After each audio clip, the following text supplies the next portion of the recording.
Hi, everybody on LinkedIn. I'm Lewis Carter, CEO of Best Practice Institute, and it's an honor to have Anastasia Badachenko, who is the Ukrainian CEO, and she is live from Kyiv right now, and going to share with you the current situation, what's happening in Kyiv, as well as leading her teams as a CEO under this time of threat of being invaded and attacked. And it's just incredible to me. Anastasia, welcome to my show. Welcome. Hi, everyone. I'm Anastasia from Ukraine. I'm working in Interactive Advertising Bureau Ukraine. We are a small team of 5 people, all are women. Actually, I can share my experience about how to manage this team, because we have not only difficult circumstances, we have actually open war state, and our team should keep their working mode in extremely difficult situation. First of all, I can say now that pandemic and COVID-19, they were a good training. So we changed all our processes from offline or mixed offline plus online to online and digital only. It's actually was good preparation because 7 days ago, Russia started a war with Ukraine, and we should operate as a non-government organization, as industry organizations that should unite interactive digital industry of Ukraine in a very difficult situation.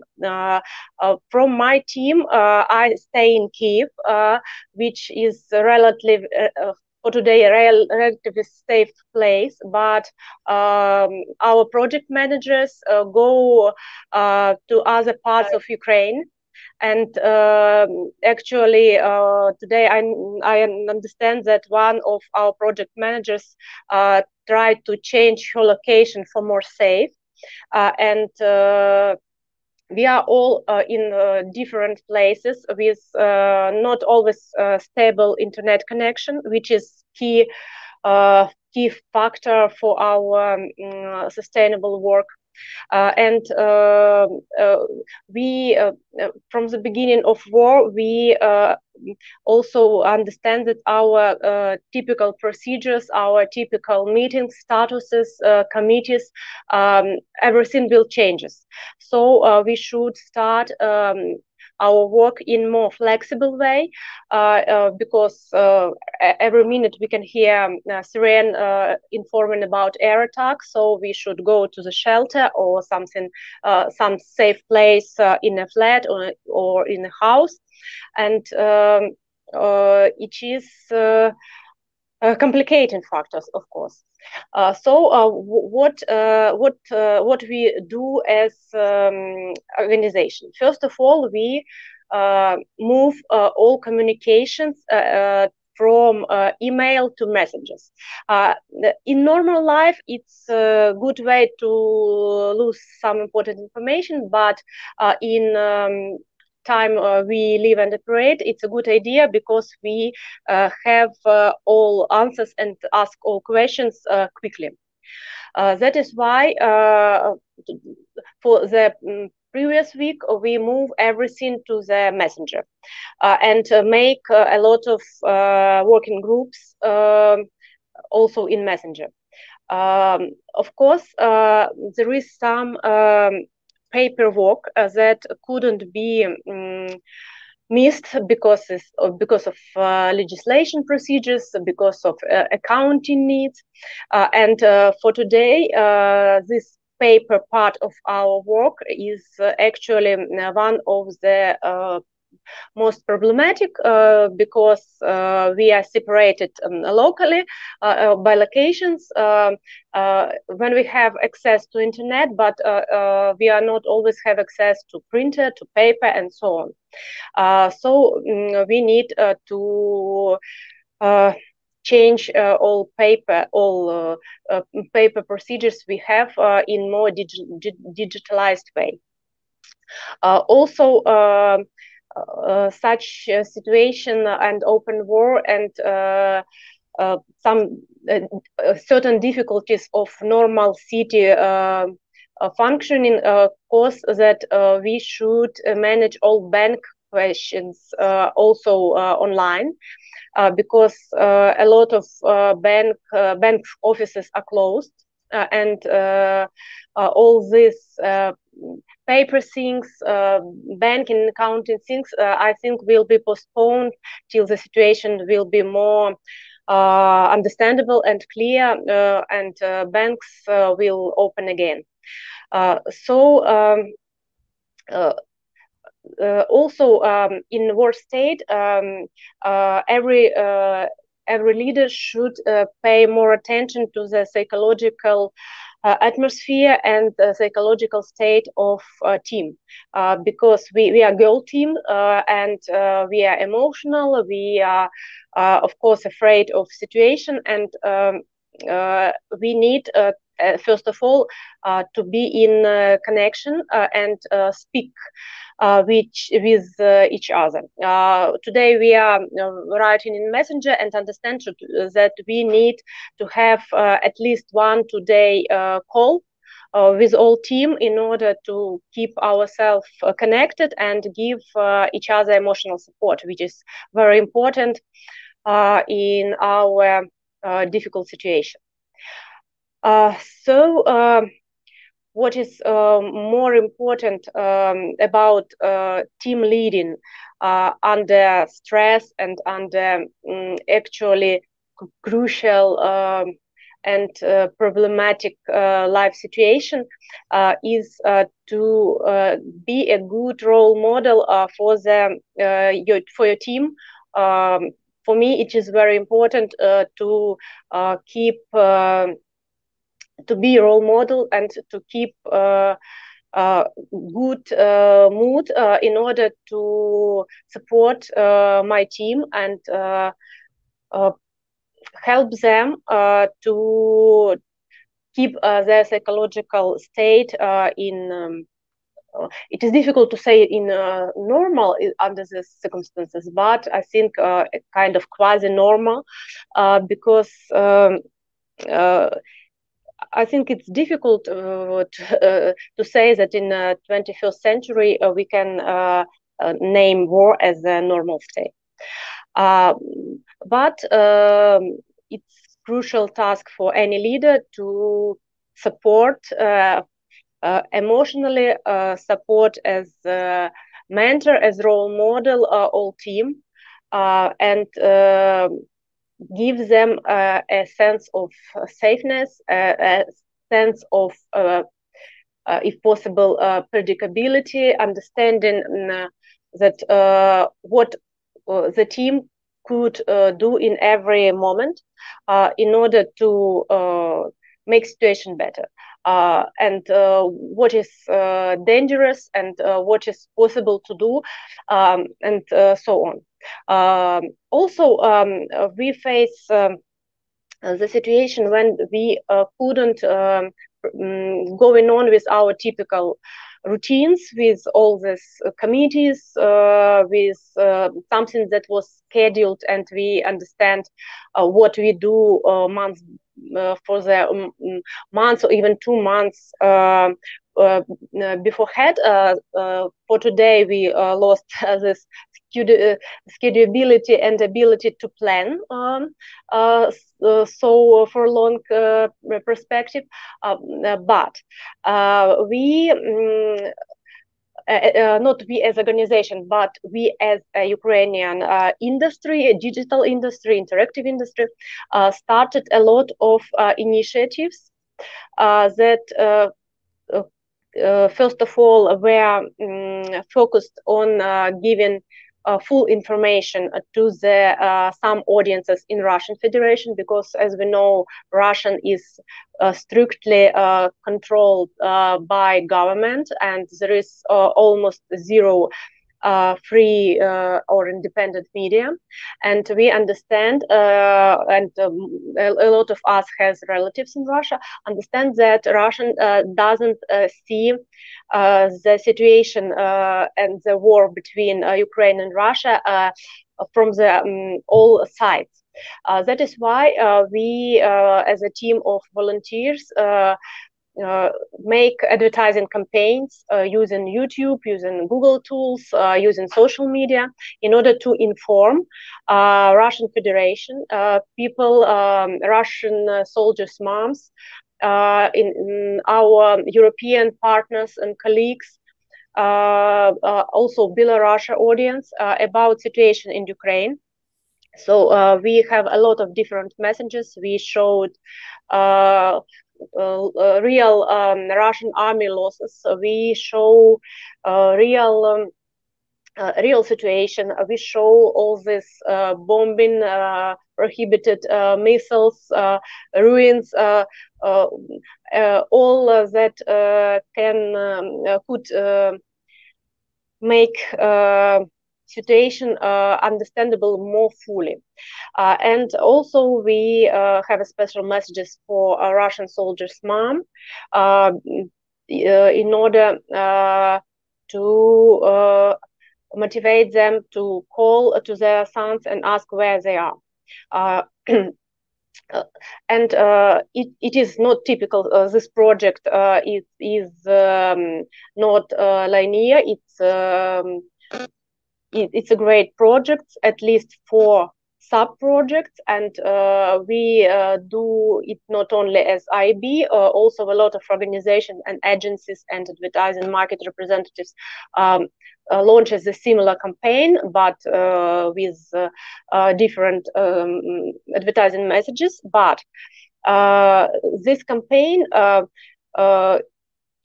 as it was quickly planned, quickly delivered, also became a part of our routine for this wartime. And as a project, it greatly reflects the situation. Months ago, we can plan for the March, for the April, for the May. We understand what we will do as a team, but 24th of February start with bombing Kyiv and other big cities, and we change our attitude to project, and a project for the communication with Russian audiences, a good reflection of our current state. I couldn't say that it is ineffective because different situation and different circumstances need different approaches. So it's a good example of crisis project. Also, there is big teams. Not only our IAB girls take part, but we integrated a lot of creative, strategic, and media team to find good solution and to execute this campaign. And if we would predict this kind of project and this kind of people management, project management, planning 2 months ago, it couldn't be realistic. But when we are in such situation in war state, we should act in another way. Less plan, more action. Actually, we can less time for every decision, and it's easier to find answer quickly. Also, it's a greater possibility to make more mistake, but actually time is a crucial parameter. And as we act now as a team, we act as a kind of crisis team, and I think we will be successful in such a project. Wow. I mean, this is just outstanding. You're getting so many comments saying that you're just incredible. Your competence and your in your management and leadership during this unbelievably tense and stressful situation is just out of the stratosphere. Tell us really what it is that we need to know, what we can do, what the U.S. can do to help you and leaders in the Ukraine at this moment, where some of the newest figures that just came in, 752 civilian casualties from the UN Human Rights Monitoring Mission, and over 2,000 have been killed in the Ukraine, just extraordinary numbers. What can we do? What can we do for you, for CEOs, for leadership in the Ukraine? Okay. The main thing I might like to speak about is that we are a small and very brave country. The current situation faces us in war with a huge, aggressive neighbor. It's a great problem. When we years ago refused our nuclear weapon, it was Budapest Memorandum that guarantee safety of Ukraine. And as we can see this year, no external guarantees for the national security doesn't work. It's a bitter lesson, I can say. But what I found actually great, it is a desire of our partners, European, US, UK, to help us.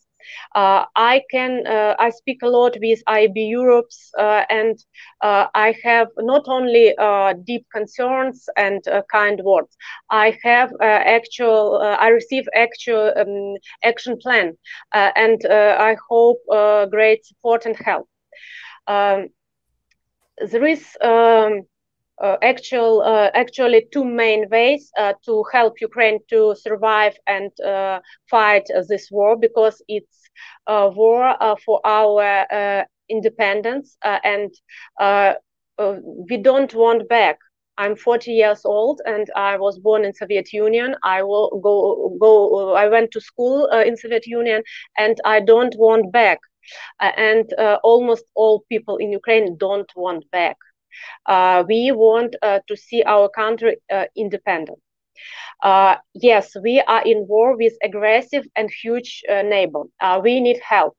Our National Bank of Ukraine launches two special accounts dedicated first for the support of armed force of Ukraine, and second, which is more important for other countries, for humanitarian support. We need any donation, because no normal country budget war. Actually, Ukraine didn't budget a war in annual budget for the year 2022. And war cost us a lot. It costs for our people not only their lost flats, not that they became refugees, but also it cost their lives.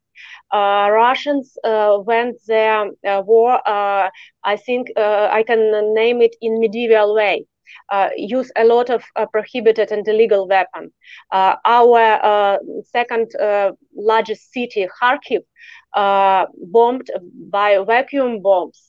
A lot of cassette bombs, a lot of prohibited instruments. Russians go to Chernobyl, and they keep all Chernobyl teams, and it's a great danger, because they could put Chernobyl again, and it will be a great catastrophe, ecological catastrophe, not only for Ukraine and Europe, it's worldwide catastrophe, because we know what is Chernobyl.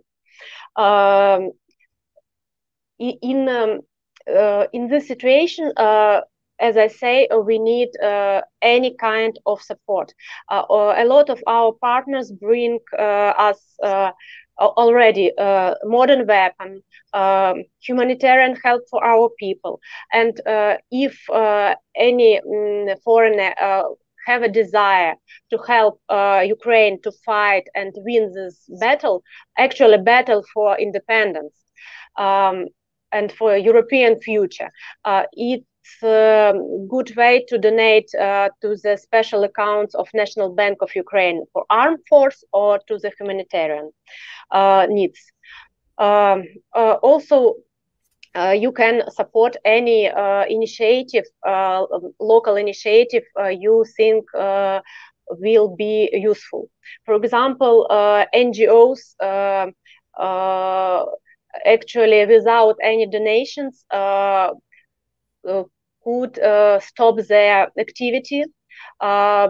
Because when we have war states, priorities changes. So people invest in things they need, and support of NGOs or on funds, actually it's a low priority, because the main question is to support people with water, with food, with a kind of accommodation, and it also could bring us a few steps ago, because we are highly developed as institutional society, and we have a lot of NGOs, and I can sadly predict that this war situation caused that a lot of them should stop their activity because of lack of financing. Yeah, a lot of people are saying that you know, the plan that Putin has is stuck. You know, and it's going to stop. People and leaders like you, Anastasia, who are there in the Ukraine, in Kyiv, you stayed. There was, you know, I think it was 40,000 fled, you know, across war. Tell me about your choice to stay in Kyiv and what that means to you. Yes, it will be very difficult for me to bring you any rational reason why, but I have feelings that I should stay. Kyiv, I was born in Kyiv. Kyiv is my city, my home city. All my children were born here, and I have a strong feeling that I should stay. I check a kind of how I could made my stay in Kyiv more safe. Of course, I'm normal mom, but I decided to stay, and it's not only unique decision. A lot of my colleagues stay in Kyiv or bring their families to Western Ukraine or Eastern Europe, and then go back in Kyiv, because we need a lot of volunteers. Of course, men could be mobilized, or we have territory military unit, like not military, like territory civil organization for local protect, and they are a kind of police, but they are not military, and we need also a lot of volunteers to make infrastructure. Kyiv is a large city with population more than I think now more than 3 million people, and its infrastructure needs support. There is a lot of old people in Kyiv that people couldn't move, and they need water, food, they need medicines, and so on. That is why Kyiv now is not empty city. A lot of people stay here. It is also important. It's a capital. It's an important city for our government, for our president, and a lot of resources, not only internal but external, from our partners, bring to Kyiv in order to support city and keep it with Ukraine. Also, Kyiv is a very old city and full of historical monuments. and this also should be protected, because I think if population just leave Kyiv, all these historical monuments will be a subject of destruction. So when the activists, when the volunteers and part of population stay in Kyiv, it means that we have chance to save Kyiv in that form and type as we used Kyiv see, and we love it. So it's not only my decision, it's decision of a lot of people to stay, support city infrastructure, protect Kyiv, and support and protect all valuable and historical heritage we have in Kyiv.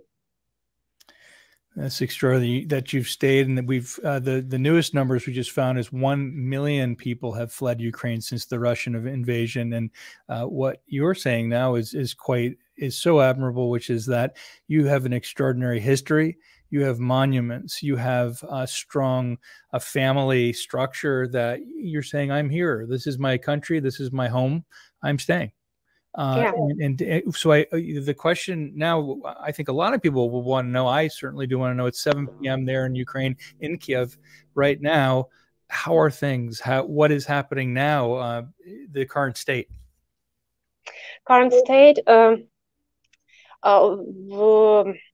The previous night was not easy.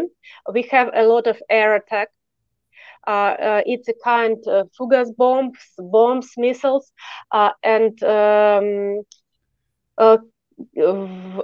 Russian troops stay not very close to Kyiv, and it save us from be a subject of usage of some very aggressive in city walls weapon, but aviation and air attacks are frequent. As for me, I have feeling that it was almost every 20 minutes this night. So we have sirens and a special and very unpleasant signal which inform population that air attack is possible. Sometimes we have a message air attack, sometimes we have message rocket attack, which sounds more worse actually. And we are recommended to go to the shelter. As for me, I sleep in shelter already, and this night I have feeling that it was every 20 minutes, and it was very massive since previous evening. It was very massive air attack for the almost all territory of Ukraine, but our I don't know how to say it in English correctly. I tried to translate by myself, but I'm not sure about all those military terms. We have anti-air. How to say it? It's a aircraft. It's a special missiles on Earth that could hit the flying missiles or flying bomb and destroy it in the air. I don't know how to say it in English correctly. In Ukraine, it's протиповітряна оборона. It means that Ukrainian soldiers hit from Earth to the flying bomb and destroy it in the air. Actually, we are our soldiers, our army, good in it, and also we have great, actually great, and the bravest team of our soldiers that could do their best to protect us. But as for typical civil population, actually situation in Kyiv seems dangerous. Kyiv, as far as I remember, I'm 40 years old, was very atmosphere, very kind, very nice place with World War never stay nearby. That is why it looks like surrealism. It's something unbelievable. But there is not the worst situation in Ukraine. Much worse things in Kharkiv.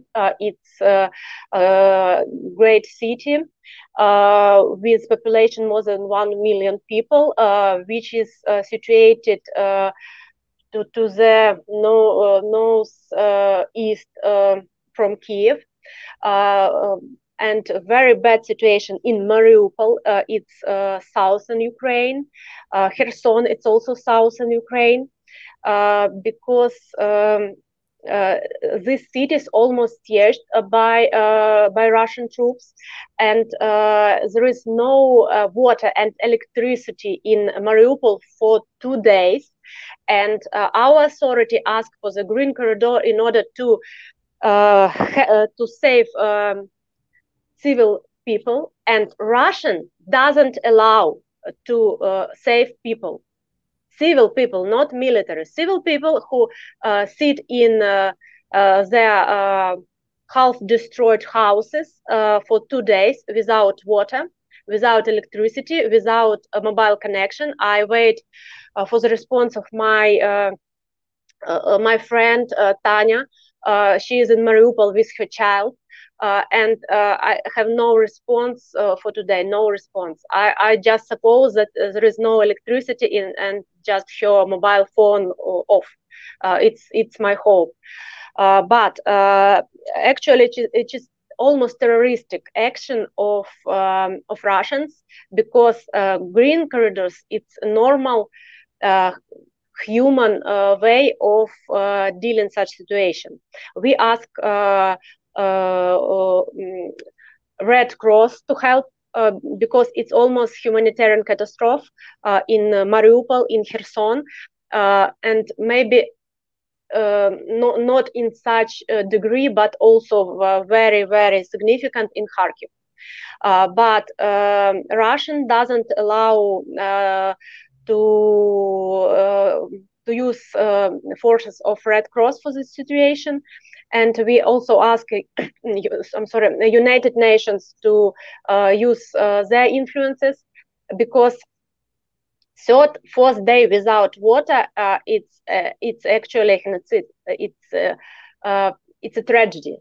And we speak about the situation with all our politicians, which are very active. We speak as an industrial organization, but the situation is stable. Russian doesn't allow green corridor to save civils from Mariupol. The situation in terms of providing relief from the U.S., I put a URL across the screen for the Ukrainian Crisis Relief Fund, the Red Cross Fund as well. We're going to put that all into the common areas. And you're saying now about the ruble and the economy itself. Tell us more about that in terms of, how when this does end in Ukraine's favor, which it will, things will be fine. You will be fine. This will come out fine. I know what you're going through now, finding your friend. That is enormously stressful. How in that situation with not finding your friend, how can you go out and actually have those conversations without any communication whatsoever?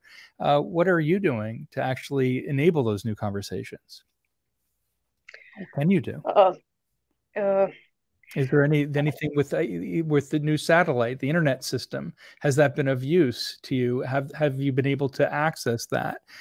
Is there a way that we can help you with that access in terms of communication to people, or some way to connect families or connect others through social media from you to others in the Ukraine?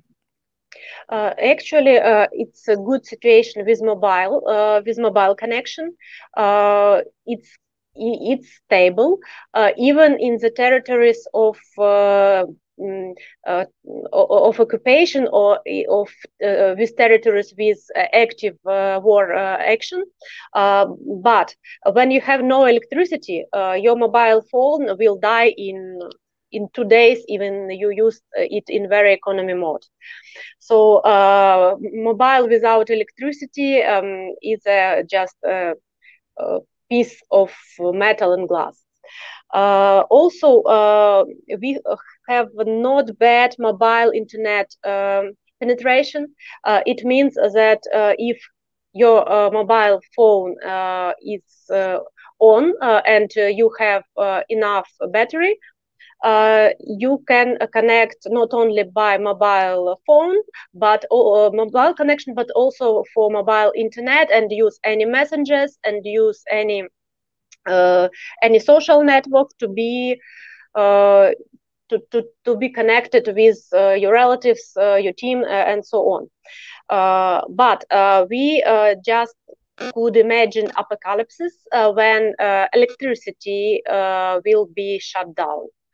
Or electricity infrastructure will be destroyed, and it will take some days to recover. It means that all these days it will be no actual connection with people who are not close.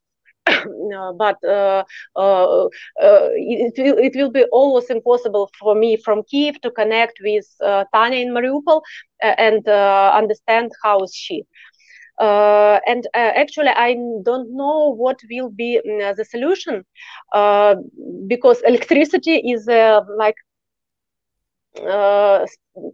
first need to support all modern infrastructure. When we lost electricity, ability to keep our batteries on, we lost any connection. That is problem. But what is good, even in Kharkiv, Kharkiv is partly destroyed by massive air attacks. It is possible to call by mobile, and also my friend Sasha Kolb, he also messaged in Facebook current situation in Kharkiv, and a lot of people make videos of usage of illegal weapon, and they're able to load all these videos to the Facebook, to the Instagram, and make them available for the wide audiences. So we are not a wild country, and everything is okay with mobile connection, with mobile internet, but I'm very afraid of any problems with electricity support. It will be a crucial factor for normal communication between all Ukrainians and with their relatives who are abroad, or with refugees who are living, who left or are living Ukraine these days. And they're still leaving in droves. 1 million people are still leaving Ukraine, and it's CEOs who are staying. And you have most of your team in Ukraine. Yes, your team is there in Ukraine. Is that yes? That, and an entire association that you lead too. Are you mentioned your friend? Is there a way that you're able to commune with them, or are you're in in a bunker right now physically? You're not able to get out of that bunker with your family. Really, that's right? Is that right? You can physically. I'm in Kyiv, and we have such a special hours. It calls commandant hours. It means that we couldn't leave our apartments from 8 p.m. till 7 a.m. The only way we can live at is when we hear siren about air attack. We have ability to go to the metro station, for example, because metro station is a kind of shelter. But no other exception. So from 8 p.m. to 7 a.m. we should stay in shelter or in our flats. in Kyiv. In different cities, there is different hours. For example, in Kharkiv, it's more strict, so you almost all time should be located in your shelter or flat.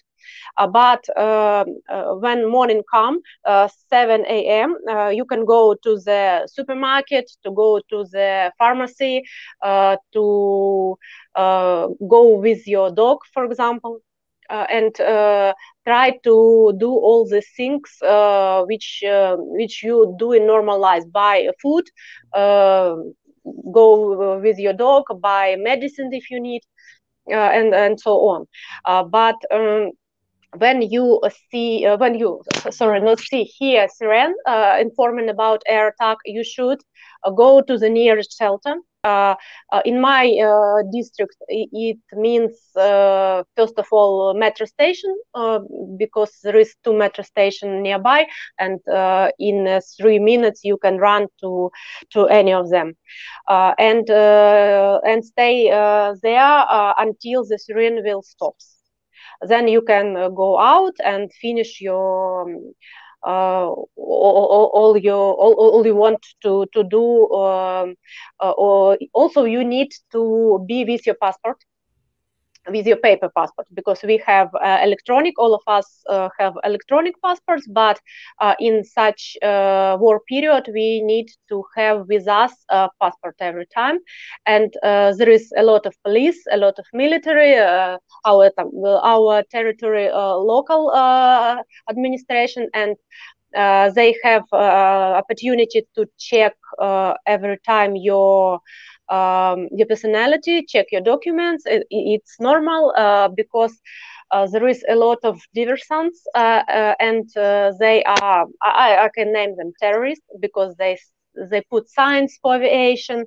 They actually, it was absolutely a dreadful situation yesterday. They used rocket to destroy our TV tower, TV translation tower, as a part of city infrastructure. But as more worse, they destroyed part of Holocaust monument, Babi Yar, which is worldwide Holocaust monument, which is worldwide tragedy place. And they destroyed this monument because they wanted to hit television translation tower, and it was actually, for me, dreadful situation, because Russians who invade, they told us Nazis, and it is actually dreadful situation, because they, not us, they destroyed Holocaust memorial. For me, it's such a difficult and impossible situation that it is difficult to speak about. It's just impossible to destroy such a sacred places, such a place of all human tragedy, to in plan to destroy TV translation tower, which is more important. A TV translation tower is actually not very important for city infrastructure, because in Ukraine there is high internet penetration, and only small villages and towns use this signal. Other use internet, connected TV, OTT, and other services, and we use other type of translation to watch TV, not this TV translation towers, which was actual 20 years ago. That shows that our enemies are not only low educated and wild, but also that they, for the very idiotic target, would do awful and dreadful things. That is why we should stay as a team of volunteers in Kyiv in order to protect our monuments, such as Babi Yar and Holocaust Memorial, such as St. Sophia Cathedral, such as a lot of things. And it's not a joke, because in Chernihiv, it's also a city which is subject of air attack. Russians destroyed part of cathedral, which is before Mongol period. It's a very early cathedral. There is only a few all over the world such monuments of culture. That is why every monument should be under protection and control of volunteers, because I have no names other than barbarians. If these people could destroy Babi Yar Memorial, if they could destroy 12th century cathedral, it means that there is such is values understandable for all people, means nothing for them, and it's actually it's dreadful. This is it's so it is so dreadful what is happening now, and especially what you're mentioning about targeting monuments, targeting institutions alongside your telecommunications and the end game that is near. I really appreciate you talking with us today. I know it must be a stressful time, and I don't want to keep you longer. I certainly would love to hear more if you'd wish to share more about the situation, or perhaps something that as of late that you've been doing now, really, that maybe in the past 6 hours or so that you've noticed. Has there been any changes? Has there been any discussions, or been any movement that you've heard of that shows some hope, or some more of the same? What have you noticed? What have you observed that perhaps gives some sort of thought or forethought for what could be coming in a positive way, or potentially other ways? Tell us about how you're seeing that. Of course, we are all Ukrainians. We are hope for the best. There is no back steps for us. We only should go forward. Forward, it means to protect our independence.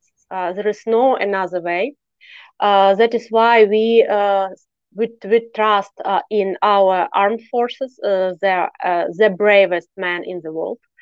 They'll do impossible things. And eighth day, they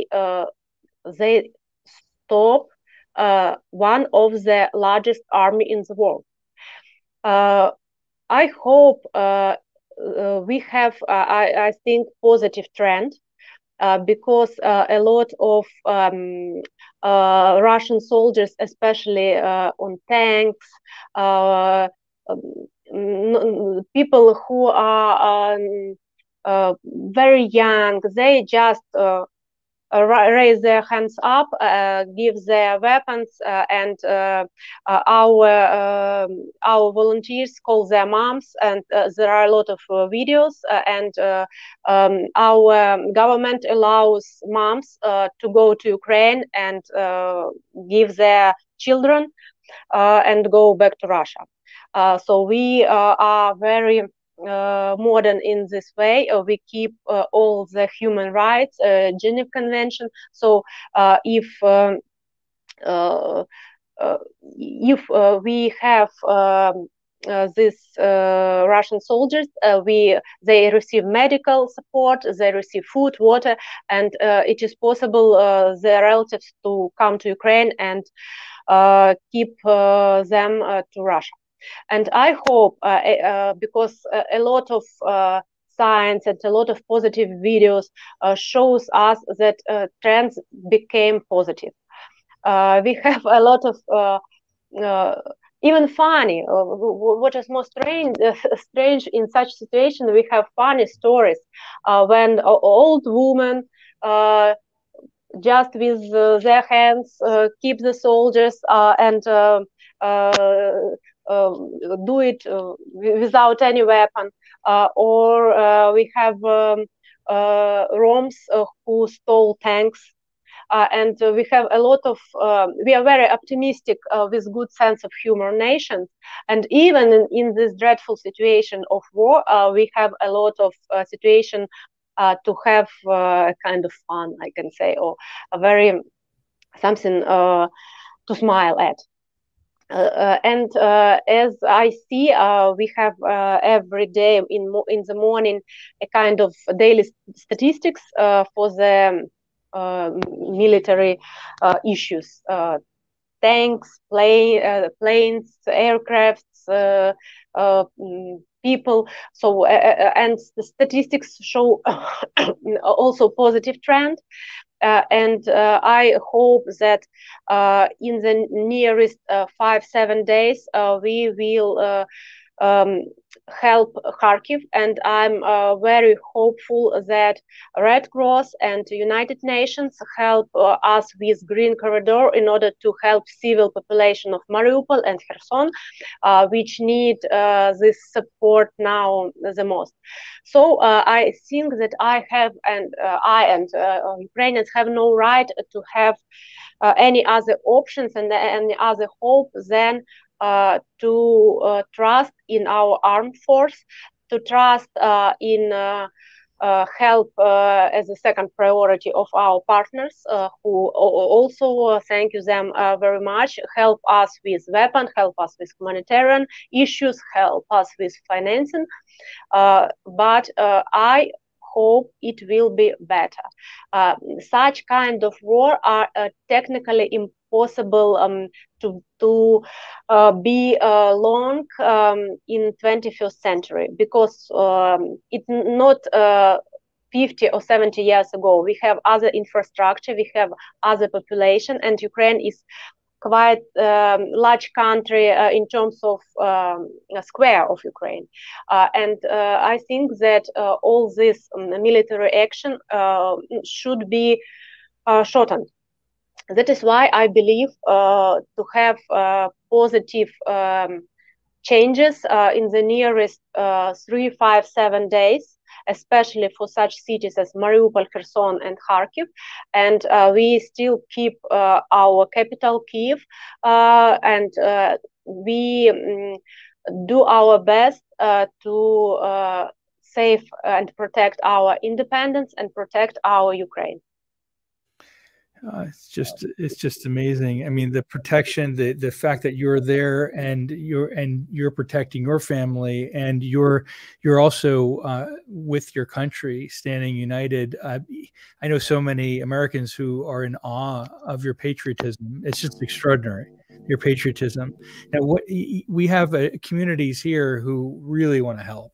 I mean, they really do. And you mentioned the Red Cross, and you mentioned United Nations as well, in not only bring back economic security, but also helping as much as we can in communications. And you mentioned cell phones and electricity and infrastructure. What specifically could say to the Red Cross or United Nations, if you were to speak to all of them now, what's the best way to bring them to you? What are the ways that, what do you most need right now? I would say generators. You would say direct access to internet, direct access to communications channels, ways in which that you can know if people are there, or your loved ones or people in your companies, so that you're fully aware of it. So we have somebody now, Dean Miles. Dean, put on your video. This is from MG100, who is a community of people, Marshall Goldsmith 100, of people who care deeply, I would say, and from Most Loved Workplace as well, same things. And Dean, if you put on your video, I certainly will get you right on. So, and Dean, I'm sure, has some questions. So Dean, go ahead, put on your video, and I'll make sure to put you on, okay? In a moment. Just if you get your video and your audio on. So he'll put it on.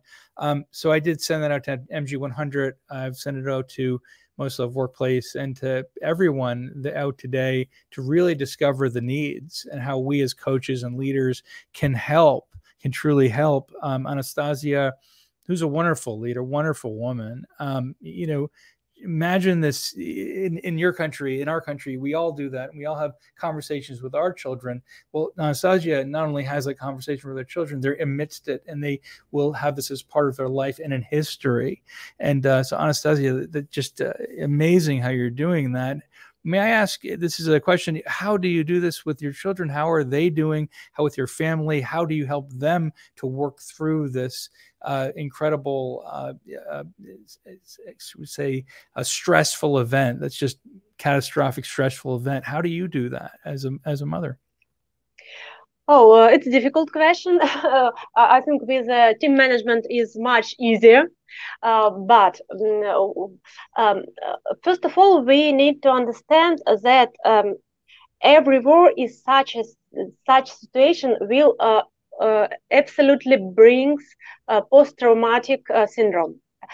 It could be strong or weak, but actually, every war situation causes post-traumatic syndrome. It means that sometimes after everything finished, we need, all of us need therapy in order to recover. And it's compulsory, as I understand. But what could we do now? First of all, it is very difficult for kids to change their accommodation, their friends, lost their schools, and it's very psychologically difficult. From this point, I think that for my children, it's a kind of a little bit not so difficult because we stay in our home. But a lot of Ukrainian children, they sleep 7-8 nights in shelters, in metro, and it's actually very, very difficult situation. And all of them will need a kind of psychological therapy. I suppose that our Ministry of Education will organize such a therapy in schools. And also we need a lot of instructors for that, because I'm not sure that in Ukraine we have even enough specialists to work with post-traumatic syndromes with all school children, for example, because it's a huge number of people to do. But therapy is a must. Also, there are a lot of kind of guides how to help kids in stress situations. First of all, we need to speak, to understand their feelings, to speak about their feelings, to give them emotional support, to give them physical support, to give them tights, and so on. I couldn't say that I every time remember to do all these things, but I try. It's a difficult time, and it's difficult not only for kids but also for adults. And also we spend a lot of time after all finished in order to bring ourselves to normal life. But we shouldn't make no mistake. War is always trauma, and we should understand that in every case, in every child who live at least a few days in war state, we have a child with post-traumatic syndromes, and this should be cured with the specialist, with the therapy, and so on. Well, I mean, that's great insights. I mean, the impact on your country, on your people, is just it's unconscionable. And I do hope, and I call on all of my communities, all of the people who are watching this and elsewhere, to at this point, it's our prayers. Later, it will be, we also can give to the Red Cross. We can ask the United Nations for help. We can also give to legitimate causes that I've given here, globalgiving.org, which is an actual Ukrainian crisis relief fund. You can give to that. They've been you can see it here on the screen, globalgiving.org. It's projects Ukraine Crisis Relief Fund. That's a legitimate source. And so is the Red Cross source here, which is redcross.org. And you go to just Google or just look up Ukraine Red Cross delivers aid to families. And so important. And others I know will want to know how to help in other ways and to help you, really. And you've outlined quite a lot today. You're extraordinary in your emotional regulation and your leadership and competence. I'm just amazed by you. And I really appreciate you today coming on, joining us, and sharing this experience and awful situation that's happening now in your country, Ukraine. Thank you. And I do want to say also, Anastasia, just my grandfather, Louis Levine, was born in Kyiv. And so my heart is with you in many ways. And I know that when he had left Kyiv, he loved Kyiv. And at the time of his leaving, it was a similar situation where they were driving him out for his religious beliefs, his religion. Being Jewish, and my other family also was driven out of Eastern Europe for similar reasons, for being Jewish, and they fought too. My grandfather fought as well, and it was a terrible time against Stalinist Russia, and they really did their level best in their fighting during that time, and they did have PTSD, and they were able to do wonderfully in America afterward, and they fought hard during that time. And that's you. You are a fighter. You are incredible. You are a courageous and brave woman, and I respect you greatly. Strong strength and bravery to Ukraine. Thank you. The last thing I want to show you, and I want to show this because I really love this, is something that you shared on social media, which is this: keep calm and love Ukraine. And that said a lot to me when I saw that originally.